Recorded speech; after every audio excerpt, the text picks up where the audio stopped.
Hey everybody, I am Zach Johnson and I farm in West Central Minnesota. And I'm Mitchell Hora. I'm a farmer from Iowa, and this is your favorite podcast, Fieldwork. You'd love it so much because it's a podcast from farmers, for farmers. In front of farmers, 6 feet away. In front of farmers, 6 feet. This show is all about what's working and what's not working in sustainable agriculture. Special thanks to the Walton Family Foundation for supporting us this season. That's a big deal. It is, so thank you to them. This is the next part of our mini-series on the big conservation culture down in Washington County, Iowa, where Mitchell is from. Be sure to go back and check out our earlier episodes if you haven't already. We've covered a lot of ground. We talked to a lot of folks who helped to build that culture back in the day, and now to some of the younger farmers that are kind of taking up the reins. So today we want to really zoom out and talk about, what actually makes a culture. Zach, my favorite culture? Agriculture. Ooh. That was a good one. I thought I came up with that one myself.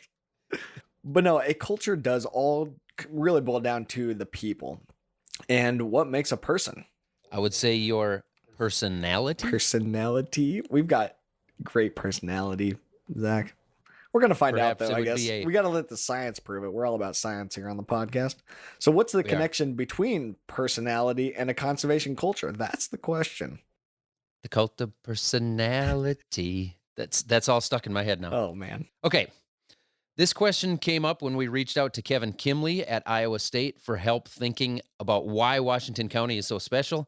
He actually runs the Ag Entrepreneurship program, and he thinks a lot about the personalities of students in his classes. In his classes at Iowa State, Kevin asks all of his ag students to take a personality test. He's been doing it for years, and what he finds is that when compared to the average person, a lot of the farmer students actually score really low on openness.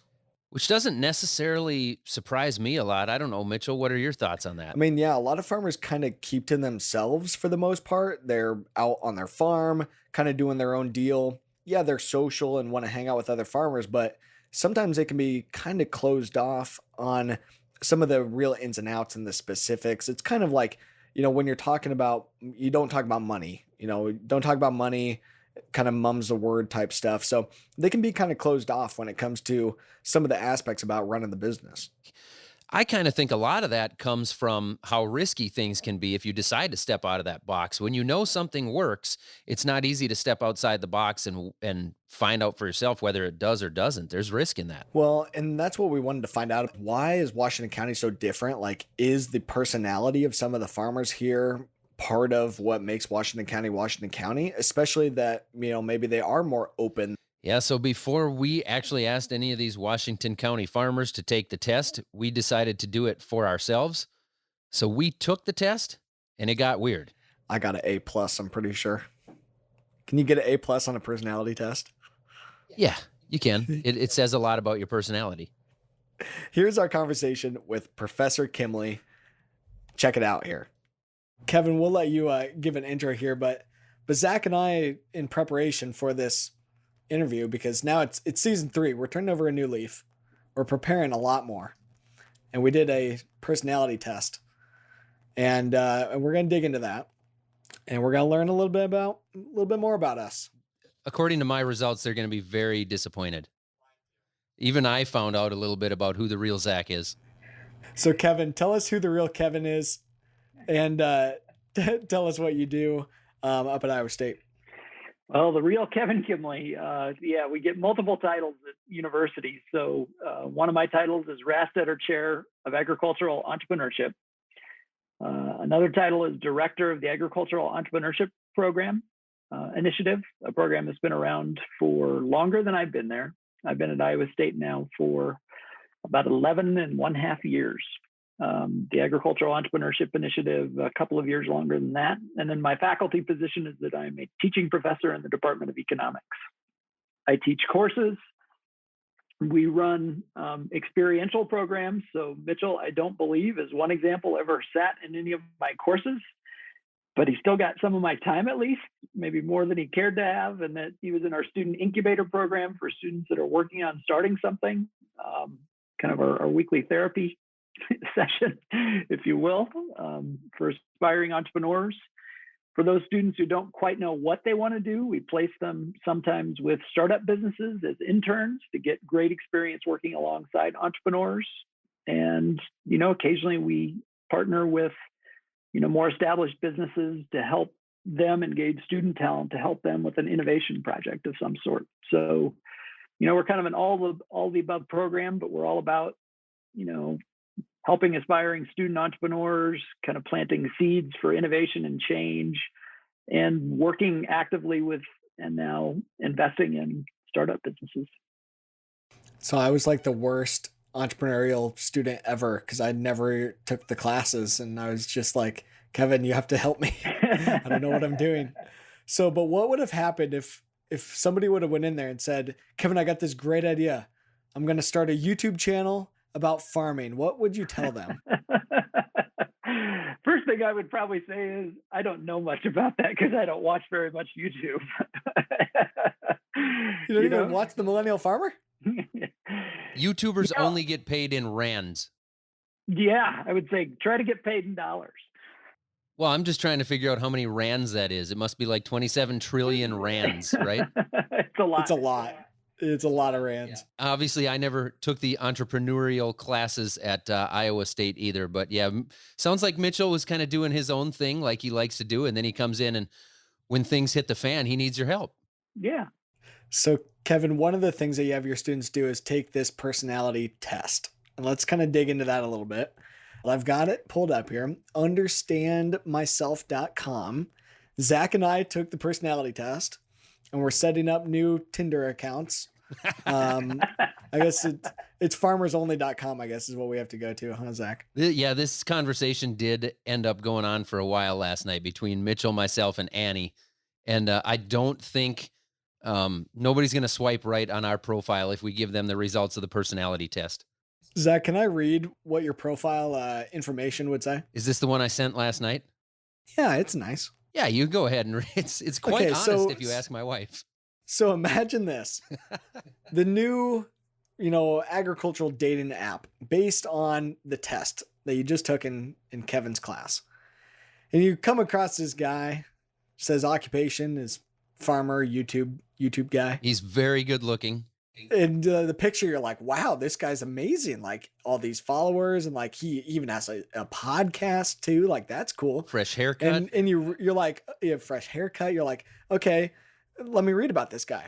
And in his profile says, even though I'm almost completely free of kindness or compassion, rest easy knowing that I'm also uncomfortable trying new things, and I take enormous pride in working myself to death and judging you because you refuse to hold yourself to the same standards. Hashtag that is Zach's profile, And so is that like kindness and compassion and being willing to hold yourself to a standard and be willing to try new things that ties in maybe now in our dating world, which I suppose can't call it dating world since we're both married, but there is no dating world with that. With the paragraph you just read. So how does that tie into entrepreneurship? And Kevin, I guess, get us back on track here with this survey that you have your students do. Why do you have the students do the survey? And how does it tie to entrepreneurship and then also into sustainability? And is there any hope for me in life? Oh, absolutely. We'll come around to that, Zach. Don't worry.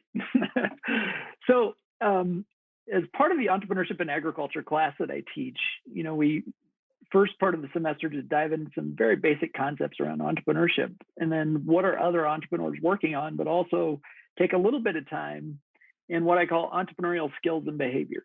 It's like when we look to others who are entrepreneurial, people like Mitchell and Zach, what sort of traits do they have that lend themselves towards being entrepreneurial and innovative, and then what for those do you have? And so I went actually through a variety of different sort of things trying to help the students get to know themselves a little bit better, and have arrived at this. So yeah, the tool I use is understandmyself.com, which is one of the testing services, but the personality test is actually called the Big Five personality test.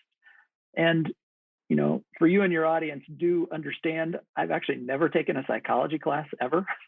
So it's funny for me to speak about these things, but I have read a good bit and have arrived at this because it's the most, in my kind of experience sort of worked out of these personality tests, and there's a whole bunch of them, right? StrengthsFinder, the old Myers-Briggs type personality test that I took back in college, and I think dates still about the 1930s or something.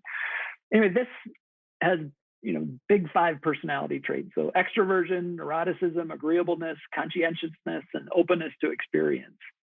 And these traits, both in a country like the United States, but really around the world, all these traits are normally distributed. So in other words, if you on any of those traits came out at the 50th percentile, you're kind of sitting with the bulk of humanity, essentially. And so there's not a right or wrong place to be. Now, there may be some things to think about from a personality match perspective, which certainly from a dating or marriage perspective matters. And, does it mean that some of those traits may mean that you're not marriageable? I guess both of you guys have succeeded there. And the answer is no, but it probably means that if you're well matched, you want to be pretty, in the general ballpark on each of those traits with your mate. Other than maybe neuroticism, and that one, it might be good to have people at a different end of the spectrum, just from a, sort of managing emotion perspective during, let's say, a pandemic. Who's going to be really concerned, who's not, and how do we balance that out?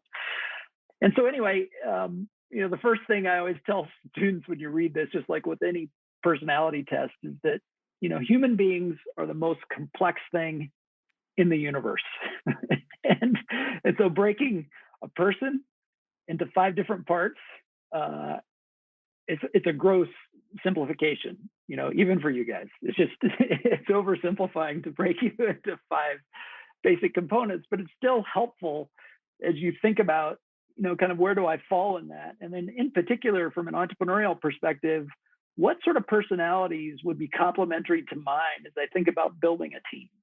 And so it's become I think a good exercise just in the process for where a lot of students are at Iowa State and every place else at that stage of your life, of trying to understand yourself a little bit better and how you kind of want to interact with other people and how you fit in the world. And then some of these traits too are more associated with entrepreneurship. And there's a pretty good academic literature on this. So the traits that are most associated with entrepreneurship first is extroversion. So the more extroverted a person is, the more likely they are to be an entrepreneur. Now, it's not a causation kind of a thing. It's more of a correlation.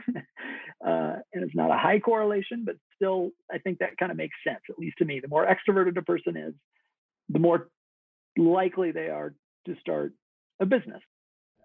So Kevin, I was at the 98th percentile for extrovert. I am shocked. I am shocked. We are all very shocked at that, Mitchell. Also, enthusiasm 96th percentile. And assertiveness 96. Zach, my guess, you probably fell somewhere in the upper end of extroversion as well. Yes, I was in the 80th percentile. So that was one of the ones that it seems like most of my, however many different things there are here, most of them were either extreme low or extreme high. So 80 is actually not as extreme high as a lot of the ones in here. Okay, interesting. So anyway, extroversion is it. And I myself, so I'm Mitchell, maybe a little bit below you, but I'm like 95th or 96. I don't have the number right in front of me. My enthusiasm, way too high probably as well. Yeah. The second is openness to experience. So the higher that tends to be, and this is about kind of openness to new ideas, creativity, and that sort of thing. And again, that kind of makes sense to me, is the more open you are, the more creative, the more likely you are to start a business. But again, that's a correlation. It's not a causation. And if I'm remembering right, I think I fall at like 65th percentile, which, I'm married to an artist. And so she's like way up there. So I was actually reasonably surprised even to be that high. The artistic thing, not me for sure, but I do try to be creative from a business perspective. Where'd you guys fall on openness? So that's neurotism, right? Nope. Openness to experience, not neuroticism. The neuroticism, this says that's being sensitive to negative emotions like pain, sadness, irritable, anger, fear, anxiety. I'm at the 7th percentile for that, which makes a ton of sense. That was neuroticism? Yeah. I think that one, I was way up there too, like the high, very, where were you? High or low? No, super low, 7th I think percentile. that's where I was, somewhere down in there. There's so many to Okay. scroll through here, and they're all interesting. I've read them all like 10 times. The volatility is the openness, right? Oh, that's conscientious. Oh, openness to experience. I'm at the 20th percentile for that one. I was kind of surprised at that. Well, a little Kinda- bit lower on that one. I was at the 30th for that, and I was surprised at that too. I thought that was lower than what it should be. Okay. But not as low Well- as compassion. For something happened there, and apparently I have zero feelings. Zach has no compassion. I am low on that as well. We don't care. The third out of the fifth most correlated, but it's a negative correlation, is agreeableness. So the less agreeable you are, the lower you are in that, the more likely you are to be an entrepreneur. Anyway, the more independent minded you are, perhaps, would be one way to look at it. The more likely you are to chart your own course and start your own thing. My agreeableness is labeled very low, in the 8th percentile. Okay. Yeah, I'm at the 26th on that one. Well, you're a disagreeable couple of folks. The difference is, though, that I'm correct. No, we're not. Uh-uh. You just don't understand. I've been doing this for a while, and so I have the students turn in just their numbers to me, and so let me read for the number of semesters I've done it, just where the average is across the students that have taken it in my class, entrepreneurship and agriculture. The average on conscientiousness, kind of being organized and so forth, 64th percentile. So pretty high. And again, all these traits are normally distributed. So if you have a big enough sample, and this sample size across the times that I've given it is only between 200 and 300. So it's not huge, but still it's pretty big, but it's at 64th percentile. But it's like, okay, I've got all university students. And so being orderly and organized, probably there's some selection bias. How many replications do you have? 200 times you've given it, but Yeah. or how many students have taken it? How many total? No, people? that's the number of students. I haven't given it that many times. I think I've done it 5 semesters now. Oh, I see. So actually Okay, not so only a nearly couple as long as I've been semesters. teaching. Yeah. And so then extroversion. Again, extroversion is the most correlated with somebody being an entrepreneur. That one is at 70th percentile, so way above average. But again, my first thought when I've seen this emerge, but it's been really consistent every single class that I have. But my thought is, okay, it's a selection bias. These are students who enrolled in an entrepreneurship course. So if extroversion is highly correlated with that, then of course I'm going to tend to have more extroverted students in the class.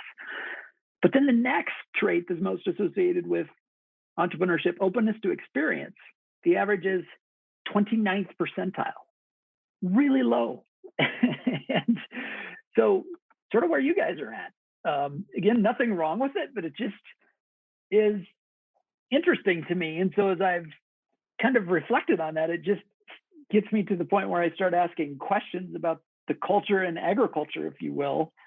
And that's because I went back and forth with this testing service, just asking, have you ever looked at regional differences? Because my first thought is, well, most of the young men and women that sit in my class are Iowan or Midwestern in the very least. And it's like, is there something about our sort of Northern European heritage that has us not as open to things?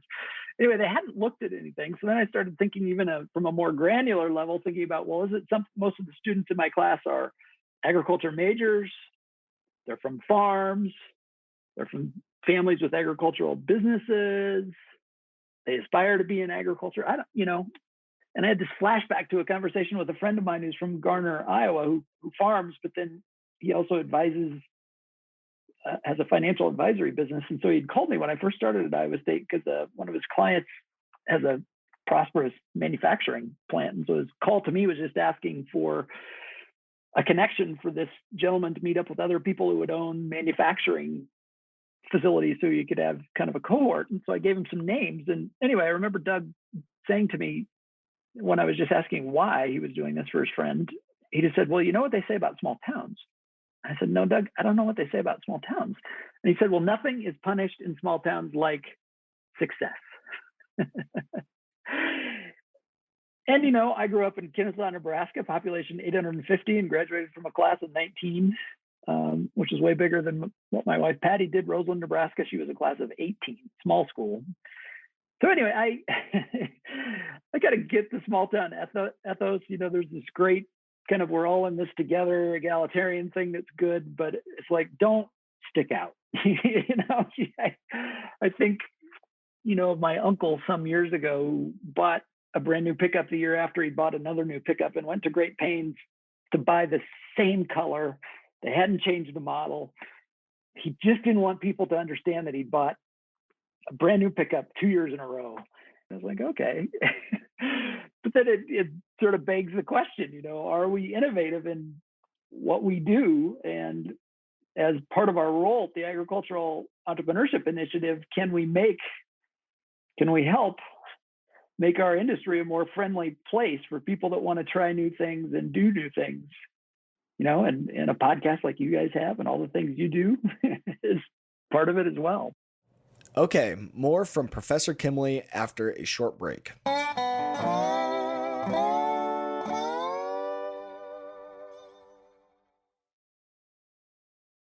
We're back with Professor Kevin Kimle talking about personality tests and what they can tell us about farming communities. Kevin, I find it funny that you brought up the pickup example, because I actually bought myself a new pickup this morning, and even though I'm internally excited about it, I'm terrified that my neighbors are going to find out I bought a new pickup. So that like bringing up that example and talking about that is like, it's correct. It really is. If you live in a big city, nobody knows you bought a new pickup. Nobody cares, but it is different in small towns, and that's just part of it. But you talk about the personality traits here and how you've looked at maybe that openness to experiences might be different when it comes to farmers. Have you done a study specifically with, like, say, the Washington County, Iowa farmers and how maybe they differ in some of the personality traits? I have not done that, but I have written a case study of Mitchell's business in Washington County because it does stick out uniquely. And it's one of the questions as I got to know Mitchell and started to look at just some things going on there. And you can look at statistics about Washington County, Iowa, one of 99 counties in Iowa. And I think it's changing a little bit now because we're doing more cover crops. But just as one example, Mitchell, for a long time, 1/2 of all cover crops in the entire state of Iowa were planted in Washington County. Now, that's a small denominator problem, but still, the percentage of solar panels installed in the state of Iowa, the amount of conservation tillage practices going on, Washington County. So then I haven't done a study yet of the personality test of the farmer, but I did ask Mitchell to introduce me to some folks beyond just his family. The Horror family's great, a little bit crazy, but that's good. But yeah, we were talking to people that were experimenting with, new kinds of tillage and things. Mitchell going all the way back to the 70s and the 80s, right? Yeah, so what was really cool, and I think why it's great to have you on here, Kevin, is we're going to talk, we kind of did a case study ourselves here through the podcast on Washington County. And we talked with some of the same farmers that I introduced you to, Rob Stout and Michael Vidito, and these guys that are super innovative. And we went out to really solve the question on like, why? Why is that the case? And yeah, so at one point, Washington County had more cover crop in the one county than all the rest of Iowa combined. Like, there's plenty of other counties taken off, of course. And I think we, in like 2016 or so is when other counties started catching up a little bit more. Washington County is still definitely added a lot more acres. And, it's really, really expanding, but yeah, it's that willingness to try different things and stuff. And, and Zach, I know, has some thoughts and insight on it too, but like, yeah, it's the combination, I think, of, I don't know if it's necessarily entrepreneurial spirit, because I think a lot of the farmers themselves wouldn't necessarily think of it as that, but as that openness, I suppose, and the willingness to try, and also maybe like that agreeableness too of saying we're not going to keep doing it the same way and being stubborn and creative and bullheaded that no, we're going to do it a different way and we're going to figure it out. And that was my main takeaway from Washington County on why it was that case, is that bullheadedness that the farmers in Washington County said, we see that there's a different way of doing things and we're going to make it work here. And then there was community built around that. And now, 5, 6, 7 decades later, it's mainstream, but it took a long time to really build that out. And Zach and I met some of the original old boys that were doing this in the 60s. So that was pretty cool. Yeah, I had a ton of fun going down there and meeting those guys. It would be interesting to see some of the results from like a personality test like we did, because it really is interesting to look through that. Kevin, do you think that it's possible? You talk about the less openness to new experiences with farmers. Do you think some of that might come from the fact that we're always taking risks? And so we're trying to stick with what we know works, and we're not comfortable taking more risk than what we have to? I do. I mean, I think there's a bit of enculturation that happens because we deal with a lot of things in agriculture that we cannot control that punish us. Weather, if you're a commodity producer, just markets. And you can do everything right, as everybody in agriculture knows, and you can still not do well. And oftentimes that's exactly the case.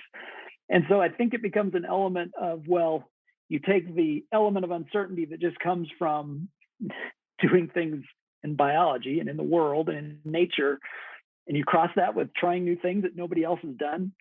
Well, then you're kind of crossing a line of, sort of like stranger danger, don't do that. And, again, each personality is wired differently, but still we are all wired to try to fit in some way. Some of us less agreeable than others, like you guys, but still, we want to fit in and we want to be accepted. And I think it's like, well, all right, somebody tries something and it works, everybody's interested. Somebody tries something and it doesn't work, ooh. Stay away from that. Stay away from that. Then we get to talk about crazy whoever is trying that. And I knew that wouldn't work. I talked about Silicon Valley earlier and talking to there, and it's a unique thing probably in the history of the world. And there's some real negative things there as well. But, what they've done there is built this whole culture around trying things and recognizing that they're not going to work. And there's going to be failure, but then moving on quickly from that and then trying to learn from that failure and move on. And so, when you're dealing with software, you could fail fast and just try something again. One of the fundamental challenges we have with cropping agriculture, as an example, is you get sort of one shot a year at a crop at least, or maybe a couple with some of the things, Mitchell, you and your friends are doing. But still, you sort of get one try, or what's the saying? The average farmer gets 40 some tries to get it right from a cropping perspective. And then, you're ready to retire or whatever. So Kevin, as we're looking, now at kind of that average farmer and looking at all these different geographies and stuff, what's your thoughts on the future of adoption of especially conservation practices like we talk about here all the time on the Fieldwork podcast? I think it'll be accelerated. There's sort of that typical model, but what you and what others are showing is that, it's like we can get the same yields and we can do things differently, and we can lower, at least in some cases, we can lower our input costs. We can quit playing the same game that we have, which is same revenue, increasing costs every year. That is significant, and significant enough to have more than sort of that classic innovation model. It still takes a while, but that gets proven out. I think it spreads. My first job from graduate school was with the then Pioneer Hybrid back in the 1990s. And so I remember an example of this sort of thing over innovation diffusion, Zach, where I was completely wrong one of the many times. But there was this company in St. Louis called Monsanto that was just starting to do some things. They had this trait for glyphosate Roundup resistance in soybeans that Pioneer had licensed. And so our market research group, it wasn't the group that I was in, I was working in business development, but long story short, they had done a survey of farmers and built a forecast over what adoption would look like. So this is like 1992, 1993, something like that. So a few years before it was actually released commercially for the first time. It showed Roundup Ready beans being at something like 90% within 5 or 6 years of them being released to the market. Big deal. Well, I look at it as the young, totally bright guy and overly confident in the room and said, that's not going to happen. And the market research people are like, why? And I said, nothing gets adopted like that in agriculture. Nothing. I mean, look at hybrid corn, made a whole bunch of sense back in the 30s, in the 40s. It took a long time. And I went through some other examples.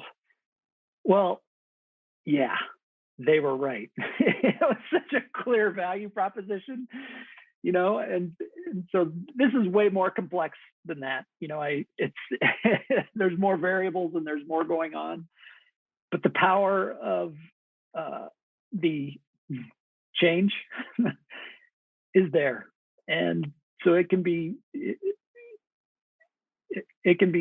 much beyond sort of the standard diffusion models that we've tended to rely on in the past. Zach, what are your thoughts? Because I think it's going to be like kind of stair step. I can see the next wave coming, but I think it's going to like kind of stair step a little bit more, and like there's going to be like different waves and it's going to be very regional, of course, too. Kevin's saying, yeah, it's going to happen like really fast. We're like, it's going to rapidly accelerate here really soon. Do you think that's the case? Because I see some of it, but I don't know that it's going to be like, 90%. It's not going to be 90%. Obviously, I don't think it's going to be 50% or even, right. 20% here really soon. Well, obviously, I think he's right. When you say nothing goes to 90% adoption in 5 years, he's right. That just doesn't, I don't know that happens in any industry. But the fact that, he talked about earlier, he alluded to how, I get to grow one crop of corn and soybeans per year, which frustrates me every single day because I have so many things I want to try. If I could grow a crop in 1 week, I could have so much more tests out there, and I could do things so much quicker, right? But we've got to be careful with the decisions we make. But I think it is going to continue to speed up. I don't know about the stair step effect, but I do think it's going to continue to the adoption of different practices will go faster and faster as we learn about the technology and as you see your neighbors succeed with something. And I think that's the biggest thing it's going to take is seeing the guy down the road having success with it. And the guy down the road 5 years ago was doing exactly what you're still doing today, and he made it work.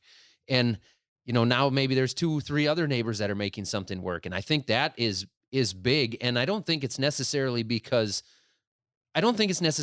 farmers aren't open. I think it's because there's a lot of risk there, and it takes a long time. And if I take that big risk and it doesn't work, I throw a lot of time and potentially profit or money away on that. So I think that has a lot to do with it. But if you jump back to what we've talked about a couple of times here, which is the potential lack of openness within the agriculture community amongst producers, Kevin, do you think that is a headwind for innovation when it comes to conservation practices or just farm practices in general? I think in some ways it's a headwind, but I think if it's something that we acknowledge and just understand, right? And because again, on an individual level, there's not a wrong or a right place to be on these personality scales. It just is what it is. And the reason I give it to students is so they sort of understand themselves, right? Because wisdom at its core is about understanding yourself and then understanding how that sort of fits into the rest of the world with other people. And if you do that, you're going to be an effective person. Well, same thing with respect to us as an industry. If for some reason, just the nature of it is that we collectively in our culture in agriculture tends to be a little bit less open to new ideas. It's like, okay, there's a good reason for that. But now that we understand that, what are some of the ways that we can overcome? It's about finding ways to experiment in ways that make sense. And where we find ways to do things that work, it's about holding up your podcast microphone, your YouTube video, your Twitter account, your acknowledgement at public events for awards, that somebody's trying something that's actually working, and we're going to celebrate that. Kevin, are personality traits adjustable? Is there any hope for me ever emerging out of the second percentile in compassion? That's my Well, burning Zach, at final least it's question to nothing you. but upside. It's nothing but upside, Zach. You can't get any less compassionate. So at least you got that going. I guess that's a good bragging point. You can move the dial a little bit, is what I've learned. But can you fundamentally change? Can you go from kind of the lower part of compassion to the higher part? Probably not. That's not the way you're wired, Zach. Sorry about that. But what you can do is understand that you're there. So for me, as a personal example, yeah, I'm at like second percentage in agreeableness. And so politeness is part of that. And so it calls me in my little report impolite. And it's like, well, I don't think most of the time I am impolite, but I do and have learned, since getting into huge trouble in grade school, that I do have a kind of an independent minded streak that causes me some fundamental issues of going to the principal's office, both literally when I was a kid and more figuratively now. And so I think I've tried to adjust and understand when I'm probably crossing a line that I should not cross, or, take a deep breath sort of a thing. So on any one of these personality traits, I think it's the same thing. It's like, okay, I score lower than what I wish in openness to experience. It's like, okay, are there people you can hang around that will help you with that? When somebody invites you to do something where your first answer is never, maybe you say, okay, maybe I'll try that. I'll do it once. So yeah, I think each of us has certain ways to mitigate, if not completely change each one of those traits. So Zach has to find friends that are nice people that are compassionate to others and hang around with that. Like he has. They also need to be well aware that I will not care about them. Yeah. So that's going to be a tough part of finding super nice, compassionate people. But at the end of the day, it's nah. Right. And no matter what they say, I will not agree. No, of course not. Me neither, obviously. Well, Kevin, this has been really, really fun. And I think really ties in, to the thought process here and pushing this further. As we continue to learn and uncover this, I'm thinking we might have to figure out how to get the survey, get the questionnaire out to some of the people that we interviewed here in Washington County. I think we could probably make that happen and see if we can get some more data for your data set. Well, let's make that a definite next step. So that was Kevin Kimle, an economic professor and the director of the Agricultural Entrepreneurial Initiative at Iowa State. What did you think about that, Mitchell? I think it's pretty interesting. And I've been working with Kevin quite a bit through my time at Iowa State and now after here. So really interesting to see how different people think, whether that be on, implementing new things, starting companies, or entering into the workforce. So really cool. I think that we could tie some connections when it comes to your personality. Yeah, I thought, as you said, definitely interesting. I think the most interesting part was seeing what the test said about yourself, and reading that. And there are parts of the test that it was telling me about myself. And I'm like, well, that's right. Yeah, that's right. And then some of it surprised me. That's wrong. The test lies. That's wrong. But when I told my wife about it, she said, no, it's right. Of course, our wives are probably like, yeah. Are you argumentative? That's a word. No, I'm not. I don't argue. I am not. I am not. You are. So after we talked with Kevin, the question that I had was, what does this data look like in Washington County? Yeah, I've been wondering the same thing. Guys like Jim Freer, Rob Stout, all those other folks that we talked to. Is it possible that they're just way more open than other farmers? And I don't know if you guys know this about us, but when we have a question on field work, we're not just going to sit here. We're going to go get some answers because that's what we do. So we flew right over there in our fieldwork helicopter and sat down and had them take the personality test. Actually, I guess we just sent them the link. The personality test is online. And so, Zach, we got the results right here. And here's the thing. The farmers that we actually heard back from, they didn't score higher on openness or agreeableness or any of those other traits that Kevin had talked about. Remember my buddy Michael Vitito? You heard him talk about integrating livestock and carrying the conservation torch a couple episodes ago. He actually scored really low in the categories that Kevin was telling us about. The 13th percentile for openness and the 11th percentile for agreeableness. That's just hilarious to me. It is. So this guy is the next generation of farmers building that conservation culture in Washington County, but his personality test doesn't look any different than the ones that, Kevin's other students have taken. And I mean, that doesn't line up with what we were expecting at all. We were both thinking the Washington County probably has some super open farmers who really want to share. So what does that say about the future of sustainable ag if these guys are not open about it? Well, on one hand, it seems like Washington County isn't as special as we were hoping. Maybe. Are you special, Mitchell? I mean, kind of. We wanted to be special. But at the same time, these results sort of give me more hope for all the other counties out there, like the ones in West Central Minnesota. So does that mean all of our counties, we just get a participation ribbon for being special? I'm afraid so. Oh. We started out this episode thinking that maybe there's something different about the DNA of Washington County, but it turns out there isn't. We're just normal, not that special. Participation ribbon for special. Yeah, same old, same old. But at the same time, Washington County is different, because the conservation culture down there is actually real. So if it's not who these farmers are that makes a difference, then it must be what they do. And so maybe all of these things that we've been talking about with Jim and Rob and Michael and the Nature Conservancy and Purdue, all of these things that help to build a conservation culture, maybe these can work just as well in any other county. Ooh, any of them. That is it for Fieldwork today. If you guys want to catch up on all the great content and some of the not so great content from our series on Washington County, we've got it all collected on one page of our website, fieldworktalk.org/conservation-culture. That is fieldworktalk.org/conservation-culture. Our show is produced by Annie Baxter with lots of great help this season from Lori Stern, Amy Mayer, Mike Langseth, and Corey Suzuki. Kristen Schmidt runs our social media, Ellie Lyons does our marketing, and Lauren Humpert is our project coordinator. Special thanks to Veronica Rodriguez and Eric Romani for mixing our show. Don't forget that we love hearing your voicemails. Give us a call with your comments or questions at 651-228-4810. That's 651-228-4810. Thanks for listening. We will catch you guys next time.